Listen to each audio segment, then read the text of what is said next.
Him. Welcome back to another episode of the Landscaping Podcast. I am Shay Brickhouse, the host, and Zach Small, co-hosting the episode. We're going to dive into the green industry. We're going to dive into the education. We're going to dive into all the things that we do in the industry and kind of talk more so what we've done this week. And this week we've went through some education classes where we've advanced our knowledge in the hardscaping industry. We've gone to some continuing ed classes at the Green Growin show in Greensboro, North Carolina, where we covered continuing ed. And then we've also had Zach taking some educational classes and taking a test for his pesticide license. So we're going to dive into that and we're going to talk about why that show is important, the people that you meet there, all the information that we pick up and learn from it, as well as what's flawed in the industry and why we are perceived as uneducated when I just sat in a hotel room, not a hotel room, but a hotel convention center full of the smartest men in the green industry in North Carolina, and some from South Carolina and Virginia. So that was pretty cool to be a part of, and I'm excited to see Zach's take on it, as this was his first time at one of these events. And then also, full disclaimer, in an effort to produce more content and podcasts, we have purchased a DJI Osmo Pocket 3, which is what we're recording on today. And we have got it mounted in my truck where I'm hoping that I can record some more content. So bear with us. If something comes out a little wonky, we'll get that fixed and get right back to quality 4K content with clear audio. And hopefully this will produce it.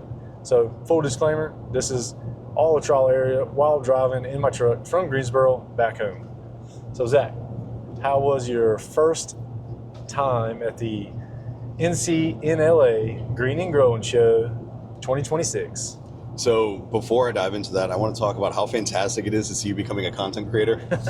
To see Shay walking around with a Pocket 3, getting the content, dropping videos. If you guys have seen the videos on our Facebook page, those were all Shay. I did 0 videos on that. I was dropping on Twitter, I was dropping on TikTok and Instagram. Shay was owning Facebook. So if you like those videos, that was all Shay. And it's pretty cool to see you able to capture your experience and share these things, because a part of my story way back when you're first getting into this is like, dude, you need to talk to more people. Like, you're smart. You go through a lot of things, you know a lot of things. People need to hear that. And so now you're sharing it. And I think that's pretty cool. And I think that's going to be one of the driving forces to bring awareness to Landscaping Unlimited, but just the green industry at large.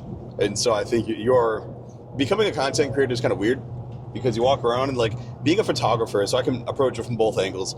It was originally weird to just go out and write stories. Like, I read a blog. I thought it was weird for people to see the thoughts in my head at first. I thought it was weird to be a photographer and, like, put a camera in people's faces at first. Like, I thought that was weird, but I was like, you know what? Like, once you get over that and you get out of that, like, insecurity / people are going to think something about me, like, you just don't care. I'm here to create something and share my story and share what I'm going through.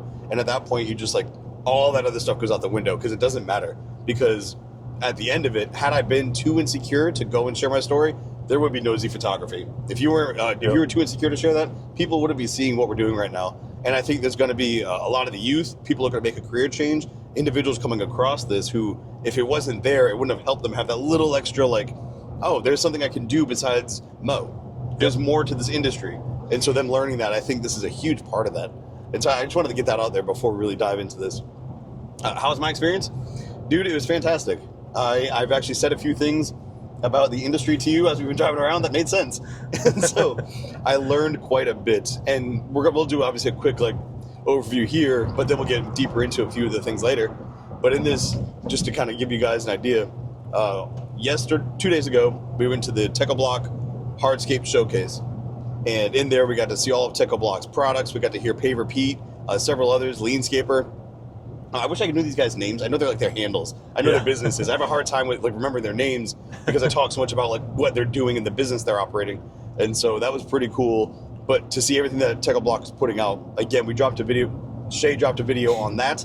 And I started getting comments of, like, oh, that's awesome. My son reached out. He's like, oh, that's really cool. He got to go to the Equip Expo. And so he had an idea as to, like, how this is going to go down. And he's like, oh, it was that wall they had with the videos and then all, like, the samples below. Yeah. He thought that was awesome. So being able to see these things and share these things being able to go there and touch it and see the new technology coming out, there was some stuff for artificial turf that I thought was awesome, and it's something that in the future with our intricate designs we might be bringing into the business. There's a few things they're talking about with their hardscaping products and the tools they use. It was just really cool to see all that on display. And importantly, it was very cool to see the discussion continue to come back to people. And it was awesome to see all these very successful, multi-business owners, successful business leaders talking about how they found their success by focusing on people. And that's something we've been saying for a while. And so it was just, we got Bucky's coming around. Bucky. So looking at that, seeing all these business leaders and these business owners who found great success, saying the things that we have been saying, I'm like, this shows we're on the right path on focusing on the people, prioritizing our clients, ensuring that our team is getting the education they need, the understanding they need, and having the standards set above. You can show up looking like what you want, just to go out and just trim how you want and to do this however you want. Like, that's not the standard we have. You're going to look good. We're going to work hard. We're going to give the best, honest work that we can to our clients. We're going to make sure everything's right and we walk away. You know, our clients are going to be happy to pay us. That is a great standard to set for any company. And so for us to have that level and to hear them saying, well, that's exactly what they did, dude, I was fired up. And that was, what's today? Wednesday? Wednesday. So that was Monday. Dude, it's been a blur of time and days. So that was Monday. Tuesday, from 8 until 5, I was in class learning about pesticides, safety, application, wet, dry, herbicides, fungicides, insecticides, all the sides. We were learning about everything. So from the bugs, the plants, to help them take care of things. So I learned all about that on Tuesday. And then today I was in class from 8 until roughly noon, 11:30 noon.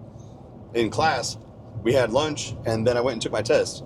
And so that was a 150 question test. It was 100 on like the core elements, and then 50 on what we more so deal with, which is the turf and the ornamentals. And it was just awesome to have myself intellectually challenged. And I was telling you, it's been a long time since I've had to take a test. It's been a while since I've had to study for something. And I wasn't saying that with an air of like, oh my God, I don't know how to do it. It's like, I forgot I enjoy this. I liked the challenge. Like I told you, when we had, there's a lot of math involved in certain areas. And I was like, I get this. And it was just cool to be able to like recall that and be able to use that and apply it. Like, all right, I know how to do the multiplication, the division to get the size and how much I'll need of the product and just to properly treat this.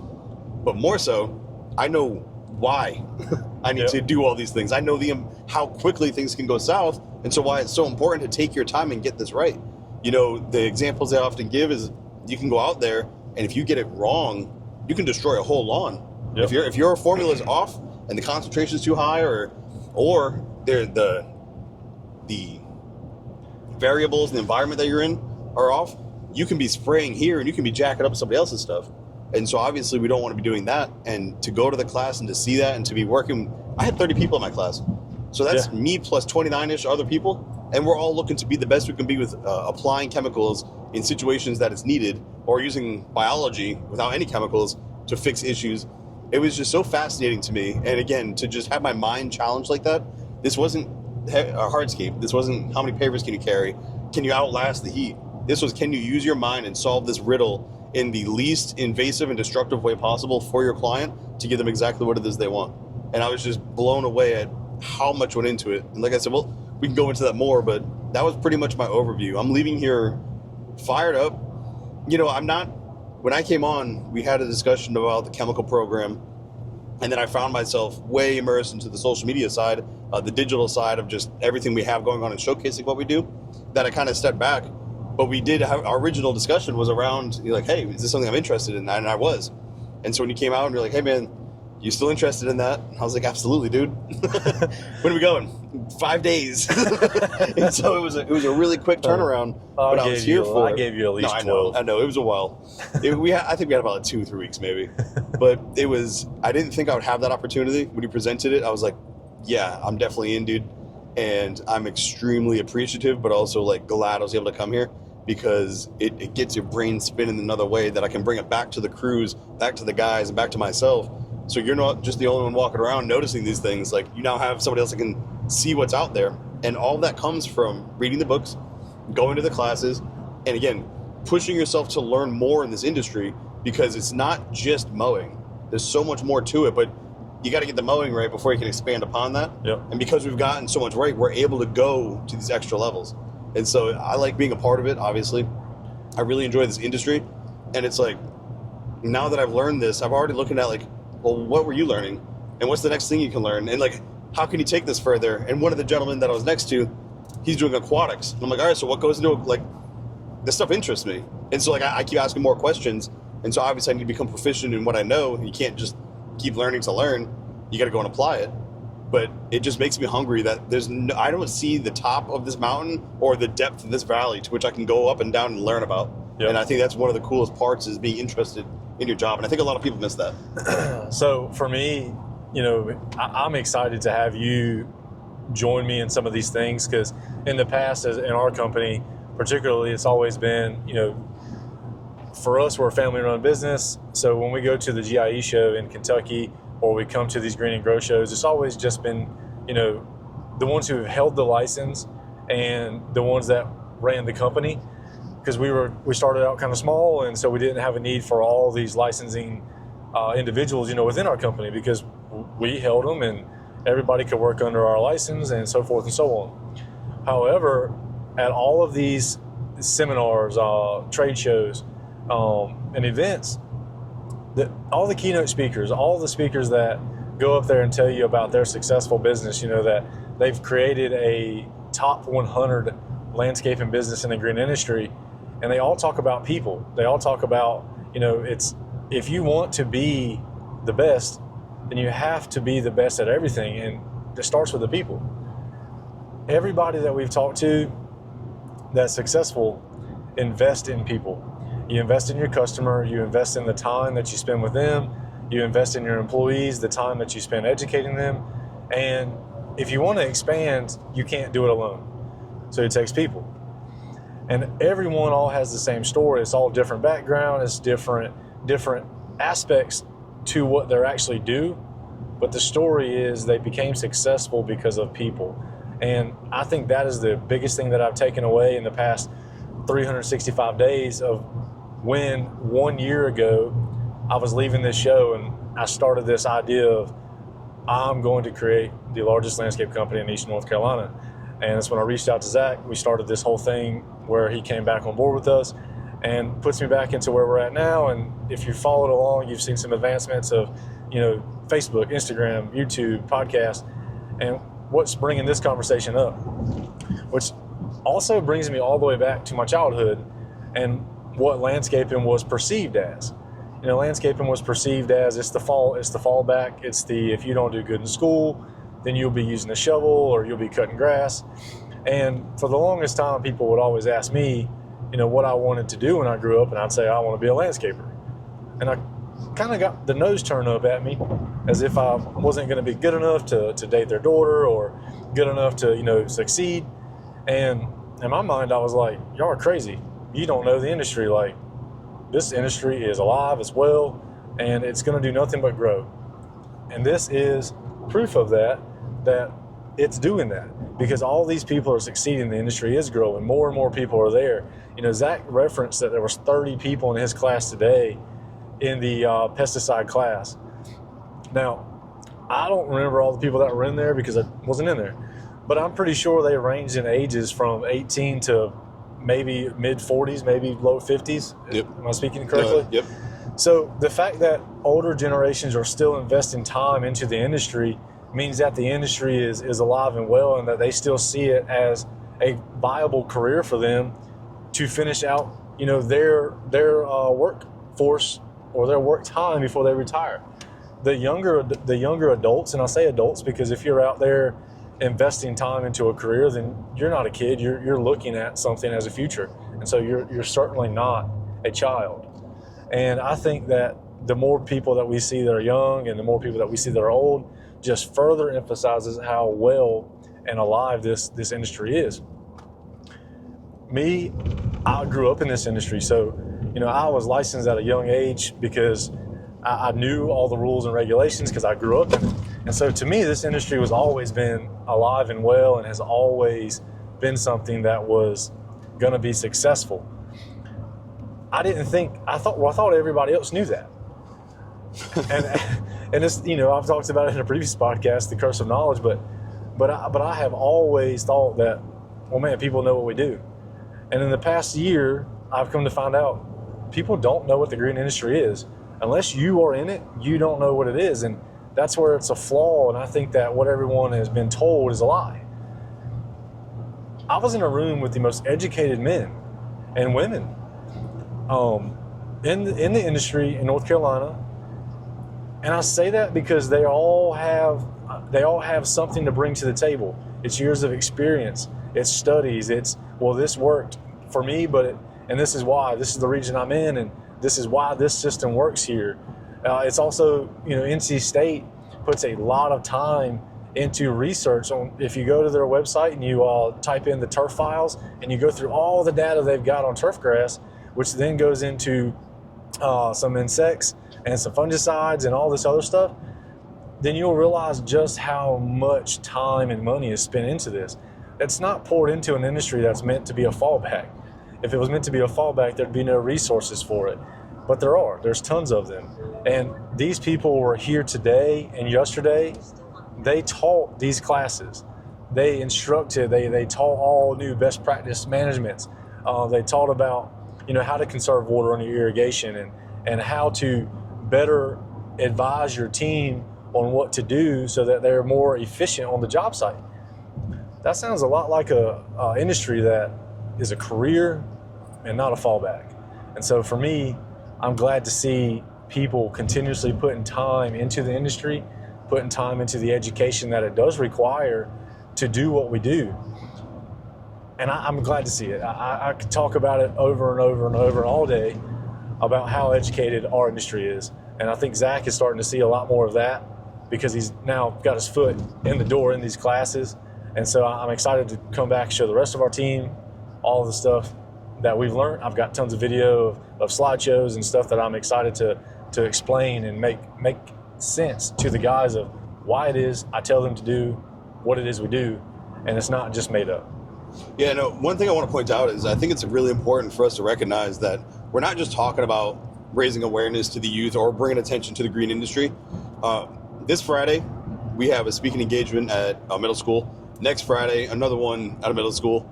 We just spoke with one of the event coordinators for the Turf Grass Council. Turf Grass Council. Yep. Yeah, I couldn't think of the title. Yeah, so that's another speaking engagement you're going to be at. So, and we got the podcast. And so to say that we think that more people should know, or we're excited for more people to learn, well, we're doing it. We're putting boots on the ground to go to these places, to have these conversations, to do what needs to be done for people to learn what it is that you knew, I've learned, and now other people can be made aware of, because that's how the industry will grow. Like I did there. We'll continue to grow. But for people to think, the economy's down and things are bad, I will tell you right now, we were at the Sheraton, beautiful hotel, all the conference rooms were full. When you walked out of there on break, it was just people. And so this industry is doing fantastic. Don't listen to the doom and gloom. Don't sit there and worry. Don't think that this is just where people go when they can't do anything else. People are very successful in their industries and doing exceptionally well for themselves. One of the gentlemen I was sitting next to, he was running the job. Well, his guys were running the job. It was his crew. He was at the training with me, and they were bringing soil to the top of a skyscraper because they had an indoor garden and green area that they had to take care of, and his crew was responsible for getting that soil up there. And so a crane was lifting thousands of pounds of soil up to this skyscraper. You think that's what you think of when you think about your landscaper? You picture cranes and soil being lifted 50 stories in the air? Absolutely not. People don't think of these things. You don't think about how much math goes into the chemicals, the equations you've got to do. How much when we talk about water, making sure it's going to go to the right area. We've covered it over and over again, but we're using math, we're using science, we're using biology. There's a lot that goes into this industry, and to go out and explain that to people, they're starting to see it. I know they're seeing it through here because people are talking to you about it, they're talking to me about it, and it's just seeing that conversation go further to where they're like, all right, well, maybe that seed's being planted, that this is something you might be interested in. This might be something that you want to go check out. And so for the guys, for me, going to this, I kind of feel like it cemented it. I'm now in. And I think that would go for anybody that's I want to make the high school football team. All right, cool. You go to the tryouts, but you're not on the team until you play that first game. You're not on the team until you actually go and you put in the reps. And to sit there and to learn, to study, and to be tested, I was like, all right, I'm in this. This is awesome. And it's just a different feeling. And I hope, similar to what you said, I'm going to talk to the guys about it and be like, what do you want to go and do? What are your goals with this? Because I'm chasing mine. and I want you to chase yours. And I think all of our guys should have goals, and having that conversation during our Monday morning meetings, that's where you start to have those conversations and plant those seeds. And I look forward to seeing where it goes. And those who want it are going to go and get it. And when they do, they're going to be like mind blown that, to me, I have more questions than I did going in, and I learned so much. But it's like the more you know, the more you want to know. And so it's kind of like that snowball effect where I'm now asking myself all these other things that we're doing. Can we do better? Can we do more? What does that look like? And so when we get back, obviously, you ride a high when you attend things like this. But what's interesting is like the high that I'm riding here is actually, I can't scratch that itch until I'm in the field. Yep. Until we're on a client's property. And then we're having the discussion as to like what's going on, how can we best solve their problem, what's the best way to solve their problem, without creating more of an issue. And so with raising awareness to it, with seeing how many people were here, I was going to ask you, is there anything that surprised you about being at this one, maybe compared to previous ones? Like was anything different? No, the show is always pretty much the same setup, except for they didn't have donuts this time in the break. And for breakfast, so that was a little, get on that. But other than that, the show's always set up and structured pretty much the same. It's like 3 classes in the morning you take for lunch, you get a keynote speaker, you get a credit hour for that, and then you go back to 3 more hours of class, in the evening, and then the next day is the same thing. And I've never stayed for the actual show part, so I don't know how that goes, but I've talked to people that have gone and they said it's fantastic. We just have never been able to pull enough time away from work to stay for the show because it wasn't anything geared to us. But no, nothing really changed a whole lot. I will say that in one of the classes I was sitting in today, I'm very fortunate to have grown up in the industry the way I did, because a lot of the things that they're talking about, to me, I already knew. And I don't say that to be cocky or to discredit anyone that was teaching the class, because it's all valuable information. What I'm saying is I'm very lucky to have been trained by the individuals that trained me, because I learned it at a very young age of the right way to do things, the right way to wire up irrigation controllers, the right way to set heads and zones on an irrigation system, the right way to properly plant plants, the right way to spray or worry about your pollinators and all this stuff in the green industry, how to promote grasses that are more drought tolerant and how to conserve water. I was taught all that from the beginning.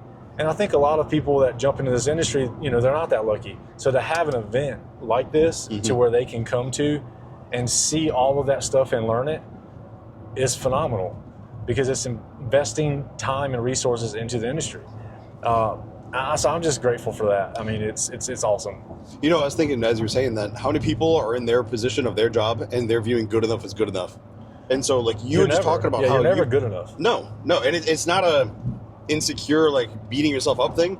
It's just, you should have a natural curiosity and wonder and just personal like fire inside your soul to always want to do better and to do more.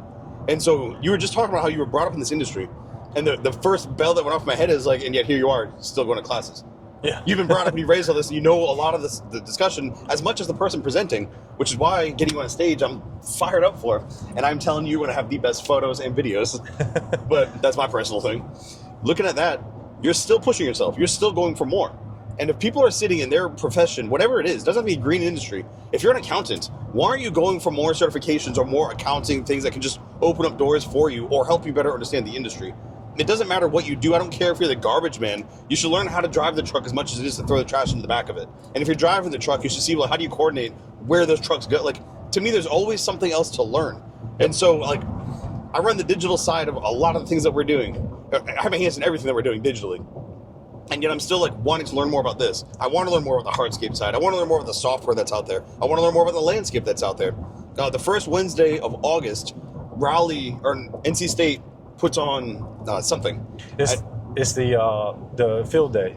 So I want to go to that. Yep. And so I have that in my notes to talk to you about. I'm glad they brought that up in your class, because they brought it up again in some classes we were in. I've known about it. I've never been, and which is wild. You would think I would have been. I was just going to ask you how it was. Yep. So no, I've got it. I've already made a note in my phone that it will be something that we attend. because I'm very genuinely curious as to what it all is, and I want to talk to the people that are there. That's exactly it. And network some more.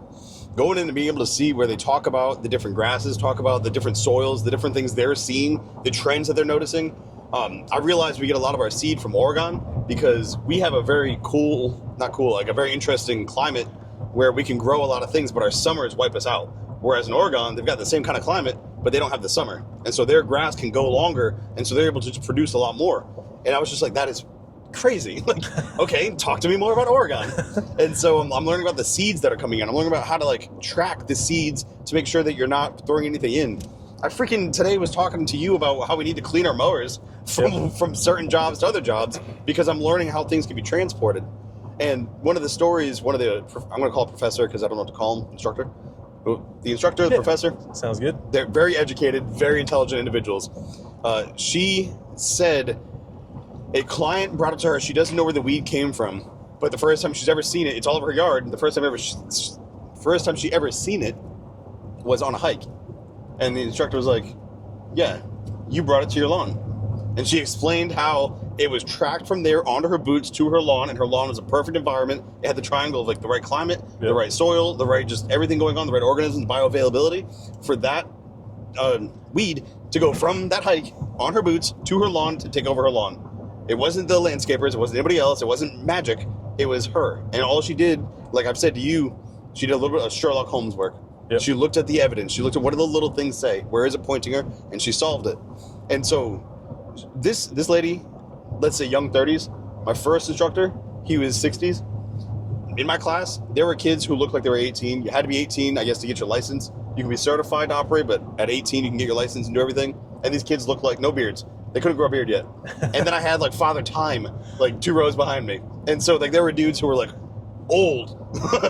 And so we ran the gamut, man, of like age, men and women. I'm glad you brought that up because I frequently bring up that I enjoy that we're in a male-dominated environment because I operate in like football teams and military and landscaping. There were a lot of women there who were very intelligent and squared away, and just they were teaching us several courses throughout the day. And so this is a man-woman thing. It's an old-young thing. There's no barriers to entry into the green industry. You just got to find a company that aligns with your values. You go with them, and you can push yourself to learn whatever it is you want to learn or whatever it is that interests you. For the people teaching my class, they're super interested in pesticide application and just treating environments and treating people's lawns. And so just watching that, they're following their passion. You could hear when they were talking about these plants, they were talking about solving these crimes being committed against these lawns. Like they were so pumped, and they did it in such a respectful manner because they were also like, these weeds are just things that we don't want there, but they're beautiful plants. They're just in the wrong spot. And so I really appreciated how much they valued like life itself and just these organisms at large. They're like, these bugs aren't doing anything, these insects, these mites, they're not doing anything wrong except existing. They're doing what they're meant to do. They're just doing it in a spot you don't want them to do it. Yep, that's right. And so I thought that was so interesting. But looking at that, when you have an industry where there's no barrier, when you have an industry where you can sort of choose your fate, aren't we talking about something that everybody wishes they had? Yeah. You know, aren't we talking about like an industry where people are like, I wish I had more freedom to go and pursue my passions? You do here, you know? And so all you have to do, bringing back to my original point, is take that initiative and go and do more and not just sit back on your laurels. Even you've been in it for decades, your whole life pretty much. And yet here you are going for more. And so if people are in their spot, if you're in your job right now and you're not going for more and you're not wanting to be better, bro, you're not going to find happiness anywhere else. It's you. Like you've got to find the ability to say, you know what? I don't want to just exist. I want to get the most I can from life. And so to me, and that's exactly what I'm doing in this industry, I want to get the absolute most I can to be the best landscaper I can, the best hardscaper, the best leader, the best teammate. I want to be the best at all those things in this company. And to do that, I've got to go and learn.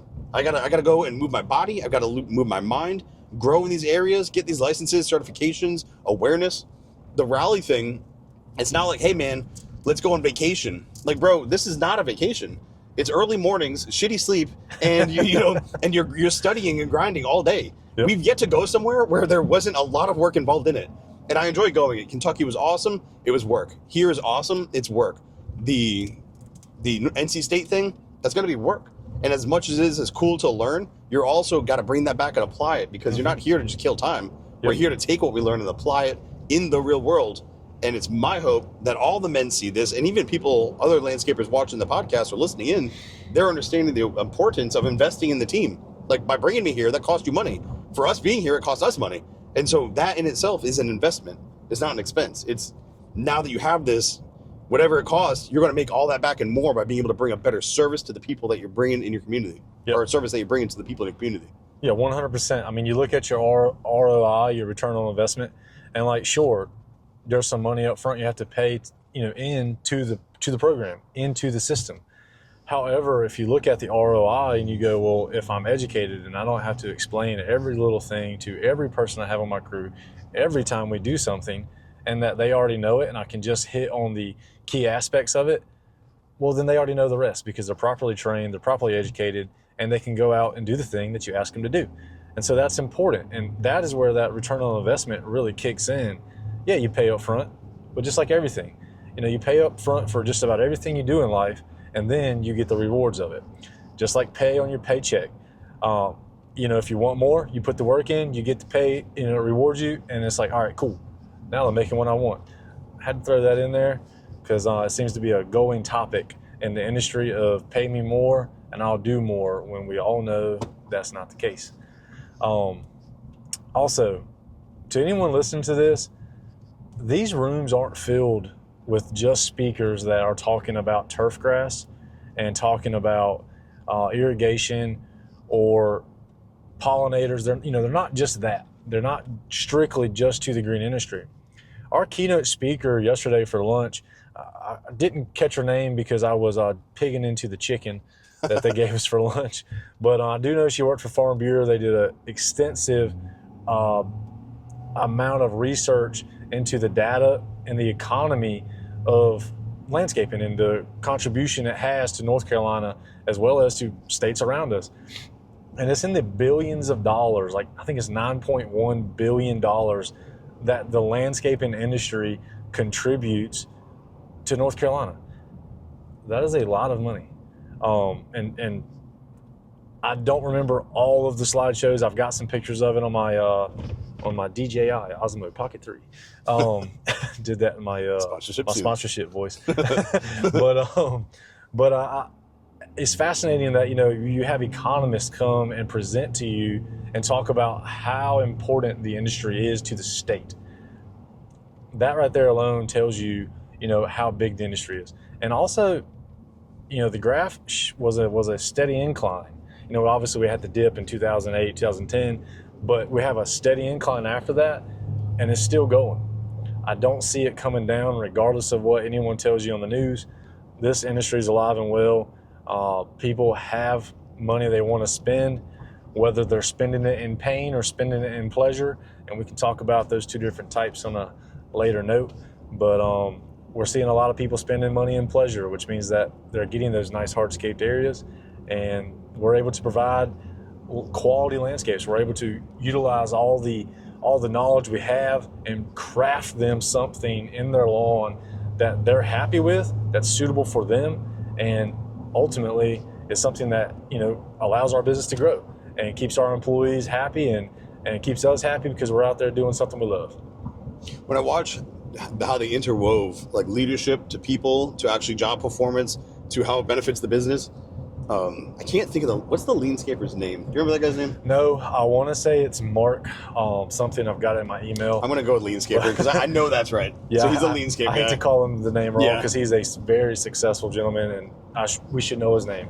Well, honestly, so one of the takeaways is to find these people, to follow them, and to see what it is they're putting out. Because similar to us, running the podcast, having the blog, a lot of these guys are also sharing their story. A lot of them have podcasts or they're guests on podcasts. Yep. And so to me, if I can get his name, it's, all right, let me see all the guest appearances. Let me hear more of his thoughts, because I learned, all right, this is an individual who's proven to me that they've done the work.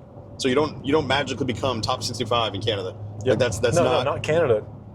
He was in the top 100, ranked number 6, ranked 60 in North America. He's from Canada, but it was rated North America. So that makes it even better, because I thought it was top of Canada, which I'm like, that's impressive. That's a huge country. No. All right, so top 60. His company was number 60 in North America. See, good, Good edit. You don't accidentally do that. Like, that's not an accident. No, that comes from somebody who's intelligent and knows what they're doing. And then they've sold multiple businesses since then. I want to hear more of what he has to say. I want to hear how he did it.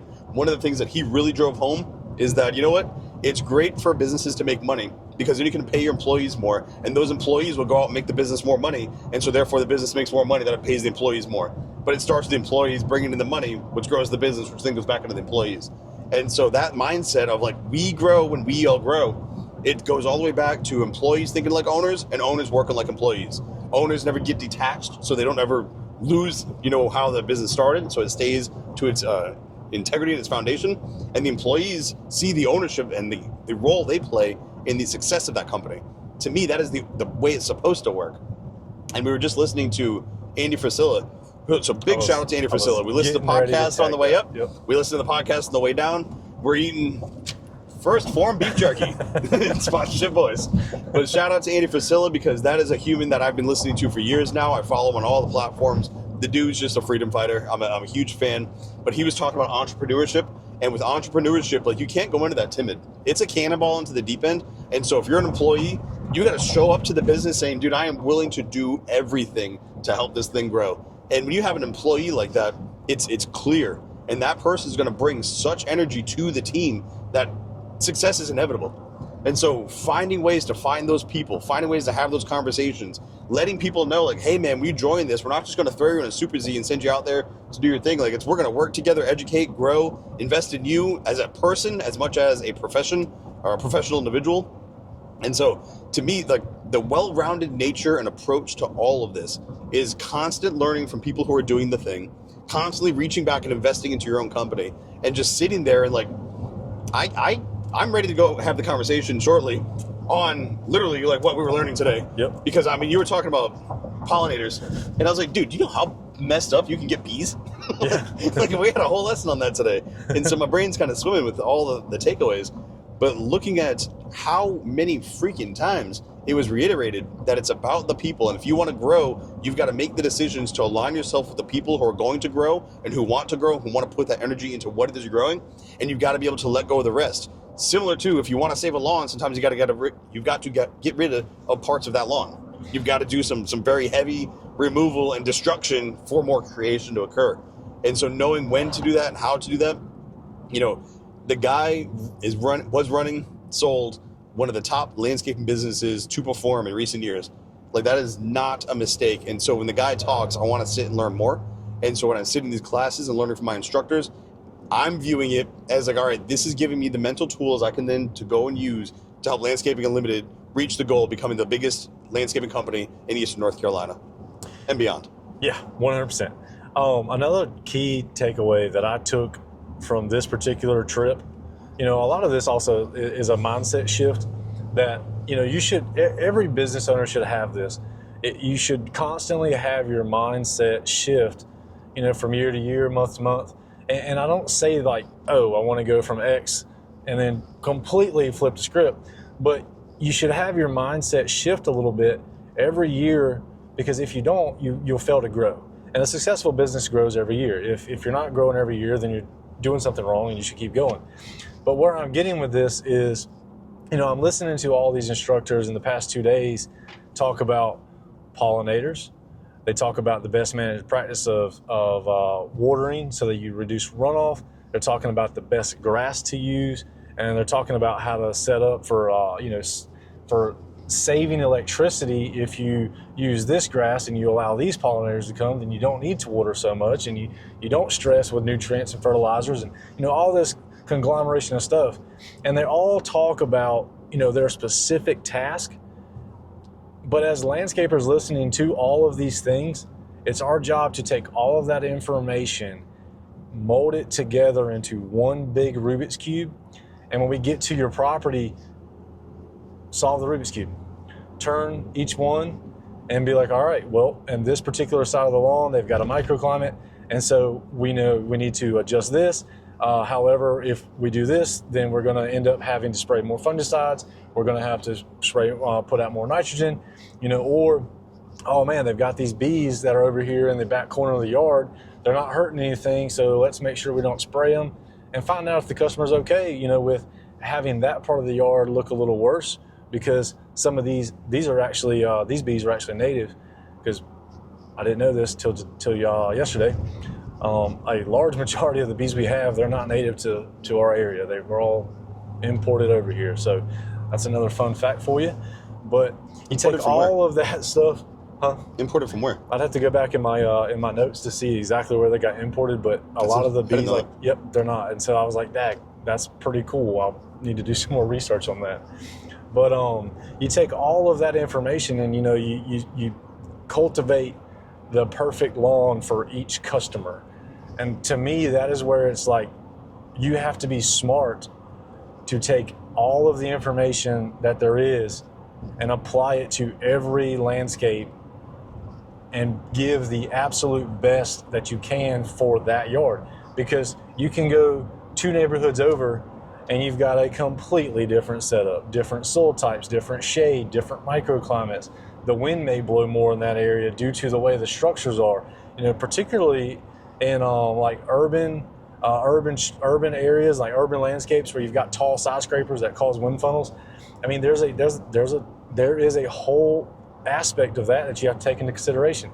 And I don't think, as landscapers, you pick that stuff up just on the regular. You go to these events, you talk to other landscapers, you talk to educated individuals, and you pick all that up from them, and you take all that and you come back and you apply it, to your business. Andy Frisilla was talking about entrepreneurship and how, if you're want to call yourself an entrepreneur, but you're constantly asking someone, well, how do I be successful? Then entrepreneurship shouldn't be a word you're saying. Yeah, it's not for you. Yeah, it's not for you. And what I took from that was exactly what we've done the past 2 days.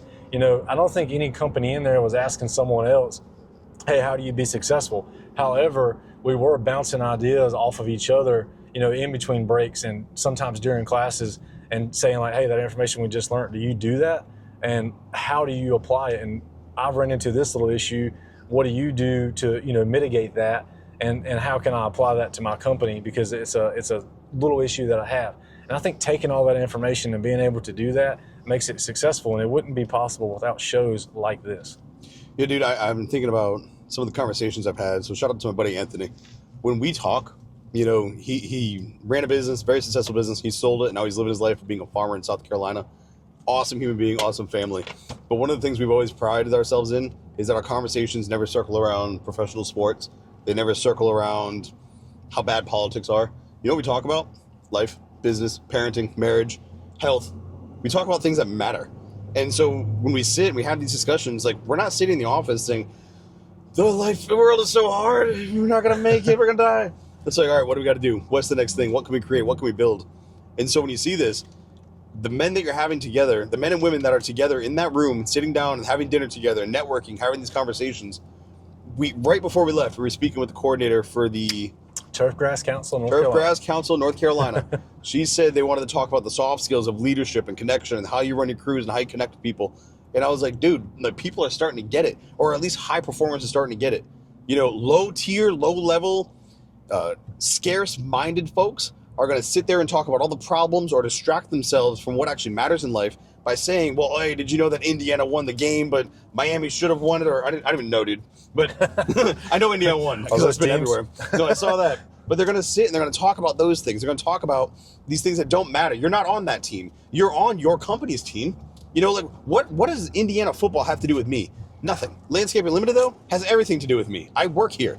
I'm a part of this team. This logo is my jersey. This is what I do and who I perform and play for. So I've got to sit there and focus on that. I don't care about the New England Patriots. I don't care that Drake May is going off and going to win the Super Bowl. These things don't matter. They're just things going on. They're distractions. And when you get high performers together in the same room, that's what they're going to talk about, how to perform at a high level. What are you doing to make more money or to improve your profit to loss? What are you doing to make sure that you can get your crews and your retention rate to be even higher than what it's been? What are the things that you're doing to make sure you're providing better services to your clients? That's the conversations they're having. They don't care about professional sports. They care about winning with their business. And I think being around people like that, if you've never been in that kind of circle, you don't have a clue as to what I'm talking about. Like, if you've not had those kind of conversations and those kind of friendships, then you just don't understand what it is I'm saying. But there are people out there who don't care about the distractions on TV. They want to sit and have conversations about how they can be better at life. And again, not just on making more money. How are you balancing work with your wife, or time with your wife when you have kids? How are you going out and making sure that you're not so stressed out that you're going to stroke out? You know, like all the things that go with it of like, hey, I want to do this, be successful, but not die in the process. I want to actually go well. I want to be able to create a beautiful business, a strong business, and lead my beautiful family and a strong family, and be the father, you know, get involved with the community, put this out there and make awareness for others to understand that there is a future in this industry. Well, having those conversations, which we have frequently, that's how you do it. That's how you win. And so if you're surrounded by people who aren't doing that, well, that's your problem. You're surrounded by low-tier, low-thinking people who are caught up in the distraction that modern-day living so easily gives to you through the freaking phone and the screens of just scroll and distract yourself from your life. If you want better, you've got to talk to people who also want better and are willing to sit and talk with you and go deep in the weeds on those very personal things that most people avoid. Yeah, I'm going to go ahead and say that this isn't going to be a politically correct podcast, and say it like this. When you enter a room, you should be the dumbest dude in the room. That's who you want to be. And when you become the smartest dude in that room, leave and go find another room where you're an idiot. Because that's how you get smarter. That's how you get better. That's how you get stronger. If you're constantly the top dog wherever you go, then you're limiting yourself on how much you can learn. If you enter the room and you're the dumb dude, then guess what? You've got questions you can ask everybody in that room that you can take knowledge from them, put it into your memory bank, and apply it day to day to day. And that's how high performers operate. They go into a room and they go, shit, I'm out of my league. But you know what? By the end of this conversation and the end of this seminar, this meeting, I'm moving to the next room because I'm taking everything they know and I'm applying it, and I'm going to be the fucking best. I try to be middle of the pack. I'm gonna go like, if there's like the dumbest guys here, like I'm trying to be like here, like just above that, because I'm like, what's up with that guy? But also I want to have people to chase. So my goal is middle of the pack. But if you want to be the bottom, it makes me look good. Well, you just fucked up my whole speech. It was a good speech, but I would never go to the bottom. No, but if you're a high, you fucking totally missed the point. What I'm saying is not saying you're going to be a fucking idiot, like in general. What I'm saying is you want to enter intelligent rooms, and you want to enter a room at a level of like, shit, I don't know nothing in that room. So when I step up into it, I'm going to be at the bottom. Now I'm going to be at the top. I will tell you today, in the pesticide room, I knew the least. Yeah, see? Now you're but I'm not the dumbest in the room. But I was in that room when they were some of the conversations we were having, when they were talking about mixtures, and there was, I'm trying to think of what the specific topic was, but there was one where they were talking about how they were mixing these things together and how they would treat wet powder substance to make sure to get stuck in the nozzles or something. I was like, I don't have a clue what we're talking about. And I loved it because I'm like, I'm here to learn, like teach me these things. But dude, like in that moment, I realized how little I knew, and everybody else was like, yeah, and in my sprayer, we got this, and sometimes we do that, and I cut a hole in the bottom of like a gallon jug, that way when I spray it on the ground, it doesn't like mist out, and I can control any drift and vape, and I was like, what? Yeah, but you know what the best thing to do? And when you need to do that type of application, come back, spray a day when suitable conditions. Less than 10 miles per hour of wind, you don't want that, less than 80 degrees. Yep. Rapid vapor, you want to make sure that it's not a volatile pesticide because that shit evaporates before you can get it really stuck in there. And so there is that. So we learned about leaching, we learned about drift, we learned about vapors, we learned about how they're going to spot check licensed pesticide applicators, but people who aren't licensed that are using those same pesticides get to walk away free. That part of the conversation was an interesting one because I didn't bring it up again. I told you I didn't want to go into that argument. But I find it a little bit crazy how the regulation works around this, because it seems like the offenders are the ones who are getting away with offending, and the ones who are trying to do the right thing is the ones that they're going to try to nitpick. Yeah, we're going to try not to go full Andy Frisella on how the government is jacked. And unfortunately, these are organizations that are ran by the government. So yeah, a lot of times they govern the people that are in their jurisdiction, which are the license holders, not the people that are breaking the law and do not hold the license. And until a court goes and reverses some stuff, and this actually goes all the way back to some court cases, and the only reason I know this is I've had these conversations with board members in the past, and it has got me fired up, is that there was a court case where there was some like Invisalign, and you could go and order Invisalign and stuff like that off teeth, not necessarily Invisalign, but other brands, and you could order them off the internet. You know, they ship you a thing, you mold them, you send them back, and there was a lawsuit saying that it shouldn't be possible, but they couldn't go after them because they weren't licensed. And so a judge kind of ruled these things around, and anyways, big lawsuit. So now that's the way it's stuck. And until a judge can kind of reverse that, they're stuck at not being able to do anything. They slap your wrist and hope they scare you. But 9 times out of 10, what I've seen, people just continue going. They continue working without the license, and it doesn't do anything for the industry.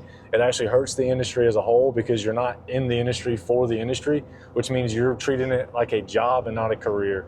And that is something that I grew up learning at a young age was, if you're going to do this and you're going to treat it like a career, then put the time and the effort into making it a career and make it more than what a job is. You know, a job, you show up, you clock in, you clock out. A career, you clock in and you clock out when you retire.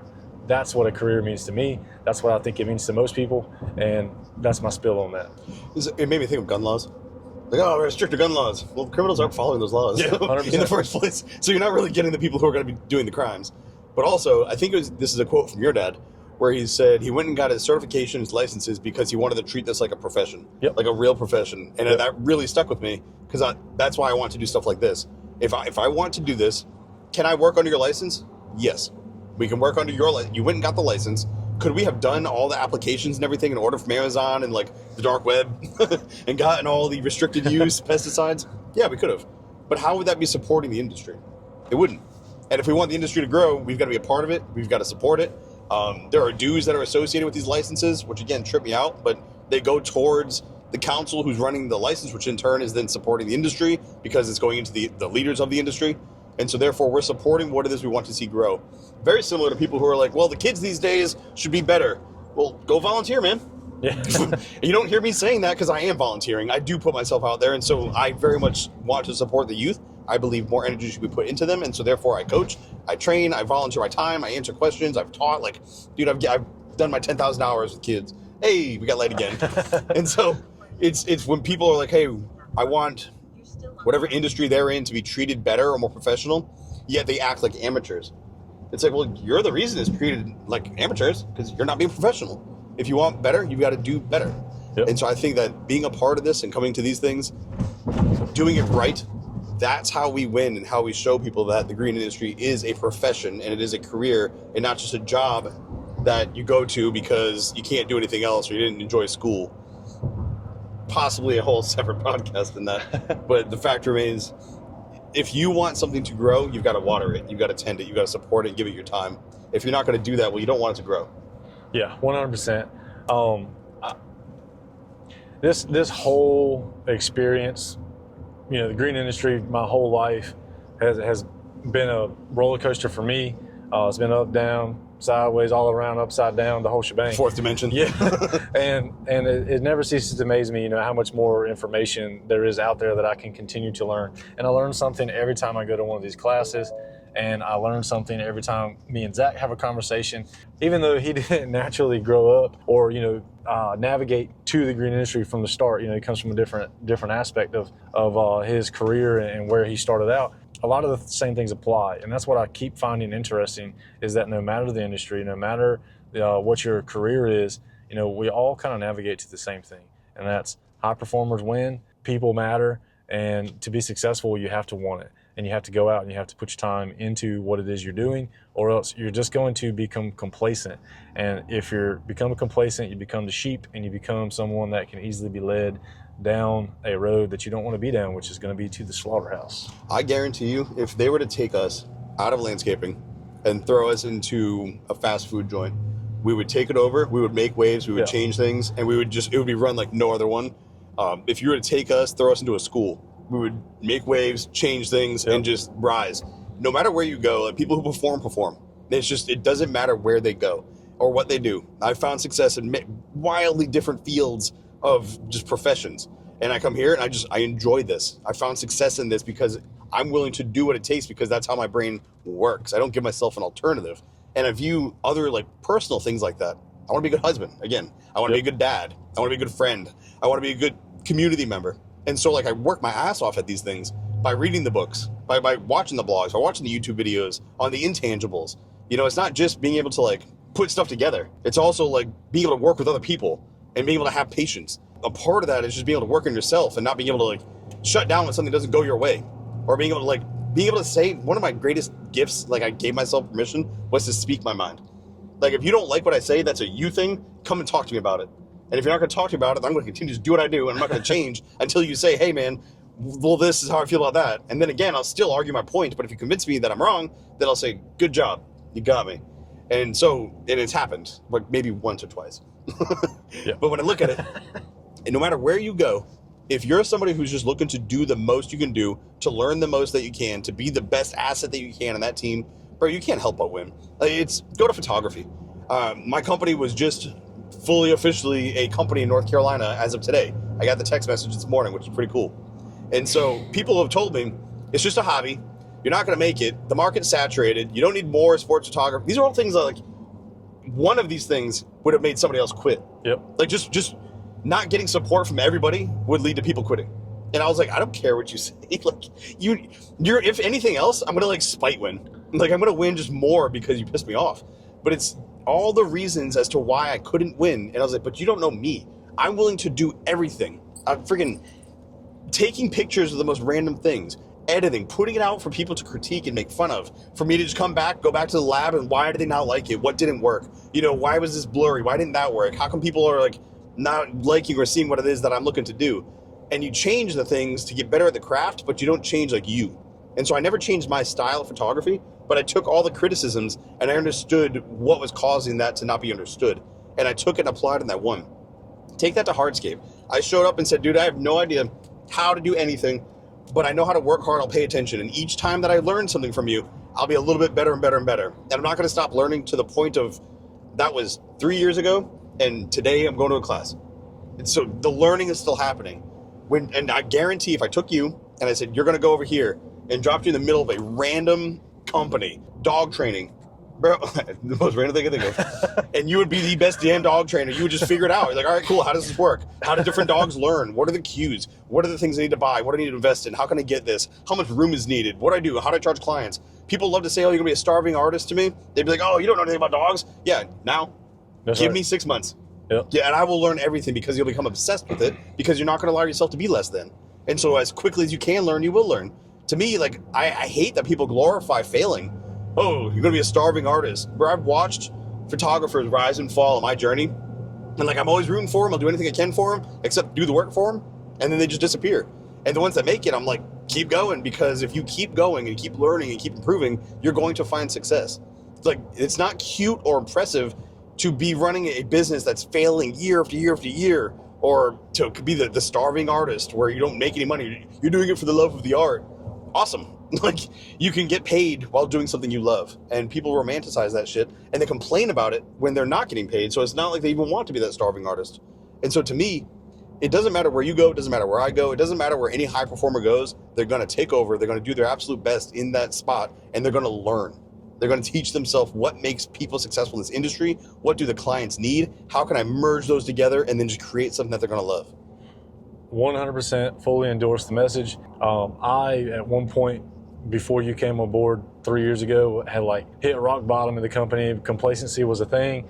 I was failing to have that mindset shift that I talked about earlier. I was like ready to, shut this thing down. I was thinking that when I was ready to, and I was like, you know what, it's not good for my family anymore. I need to shut this down. I need to go work for somebody else. If you're from Eastern North Carolina, I reached out to my uncle, works at Nutrien, was like, hey, is this a good place? What can I do? Because obviously I'm still trying to make money for my family. So I was like, all right, I'm going to Nutrien. Talked to my buddy, shout out to Bradley Radcliffe, former owners of Privateer Boat Company. And I was like, man, I'm coming to work for you. I'll work for damn near free. I just need to get out of this thing. In the process of that, I remember asking myself, like, will you be happy doing this? And I would have 100% been happy doing anything. The thing that I realized was, no matter where I go, I'm gonna take it over. And it means I'm gonna be back in the same stressful situation that I was in, I was trying to run from. And I was like, you know what? If I'm gonna be stressed out, then I'm going to learn how to control that stress, and I'm going to learn how to perform at a rate to where it does not affect me. I'm going to learn how to control it and put the people on my team to where we win. Because I guarantee you, and Zach said we don't talk about sports, but we do. We don't talk about the actual we don't teams. obsess over we it. talk about more Acknowledging a team is different than like living through the team. But you take a quarterback and he has no team, he's getting squashed. He's stressed every play because he's like, man, these defensive backs are about to come across here and just flatten my ass. And so he's scared to move. But you put a team in front of him, you put an O-line out there that does their job, that quarterback's got time in the pocket. And that's how business leaders are. If you surround yourself with a team, then you have set yourself up for success because you've got people that allow you to sit back in that pocket and move the plays and see when things need to happen so you can make it happen when it should happen. I was away from that at one point and I was ready to run from it. But finding out that no matter where I went, I was going to end up being in that spot because it's who I am. Bradley, if you're listening to this, man, I hate to tell you, I would have took that company over from you. Nutrient, no matter what job I got there, I'm pretty sure if I was working down, as just starting off, whatever supervisor was above me, I would have been gunning for his spot. And that's just how high performers work. That's who we are, and we're never going to settle for less. And I think that's what makes us successful. That word, take it how you want. I think it doesn't mean monetary value, at least not to me. Successful means that I'm happy every day, and that every day when I go home, I know that I've done everything that I can do that day to the most of my ability, and that tomorrow I'm going to wake up and I'm going to do a little more. To me, that's what successful is. I think there's a lot to success when people are looking like what they want to achieve. And so I look at monetary is included, but it's not the sole metric. Because somebody making 40K could be happier and more content than somebody making 140K. And be like, well, how? The person with 140K, bro, because the rest of your life might not be dialed in. Yeah. You can go make 140K, you make 1.4 million. The number doesn't matter if you're not happy with who you are. There's cool things you can buy, cool things you can do. So money is a part of that. Money is freedom. You can buy experiences and memories. You can alleviate stress. But looking at it, if that's all you've got, like some people are so poor that all they have is money. The first time I heard that quote, it like messed me up bad because I was like, damn, you're so poor, all you have is money. And I look at him like, dude, you have a happy wife, you have happy children, you have a home that's peaceful and connected. Like, bro, that's wealth. And then you throw in monetary success, bro, now you've got like the ultimate recipe. So all of that together is success. But if you're going to sit and pick one metric, be like, well, I made more money than you.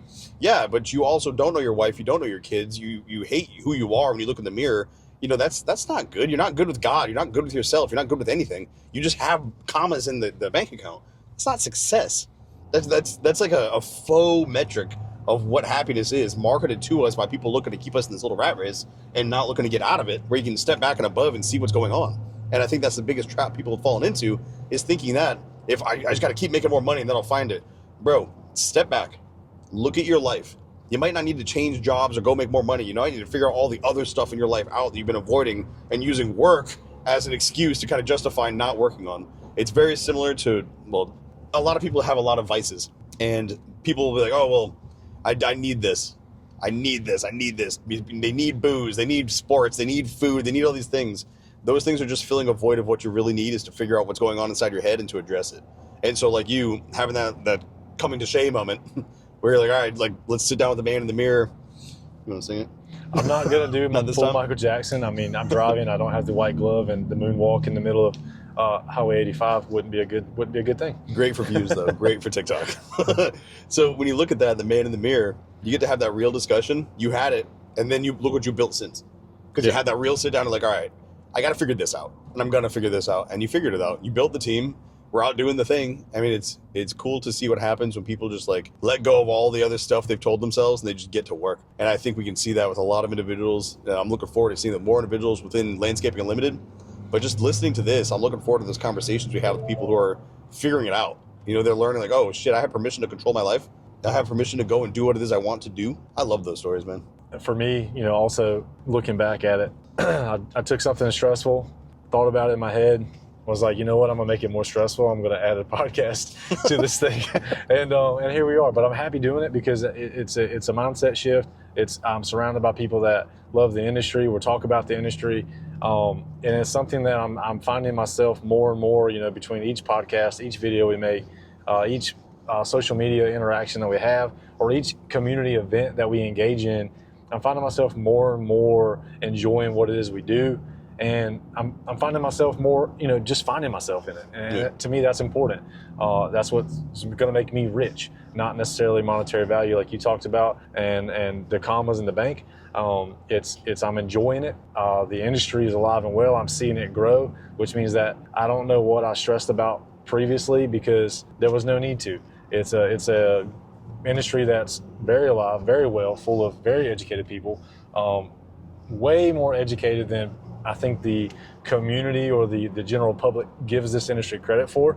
And I would love to dive in on other podcasts where we talk about, specifically your landscape contractor's license, then specifically your irrigation contractor's license, and specifically the North Carolina pesticide applicator's license, and all the different volumes of that you can get depending on what your target is, which is what you learned about in the past 2 days. And so there's a ton of information to unpack.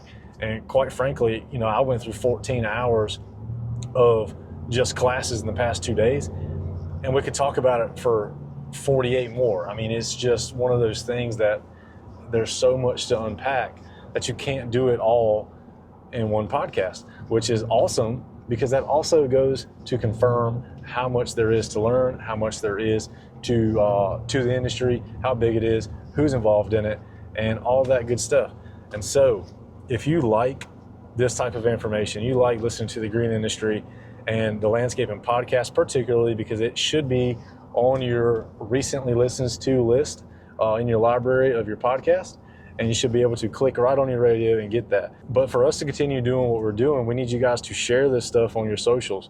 We need you to promote the landscaping podcast and get this information out there so people know that this industry is alive, it's well, and that if you want to contribute to the industry, then do some education and look for some certifications. You don't have to go out and get landscape contractor's license right away. There's other certifications you can get that contribute to the industry that will make you more educated. You will be able to serve your employees better. You'll be able to serve your customers better and all that stuff. That is the Landscaping Podcast. I hope you guys enjoyed it. I know certainly here today I have seen a shift in me on this podcast, and I'm looking forward to where the podcast goes from here. Please like, follow, subscribe to all the socials, all the platforms, and follow us on this podcast.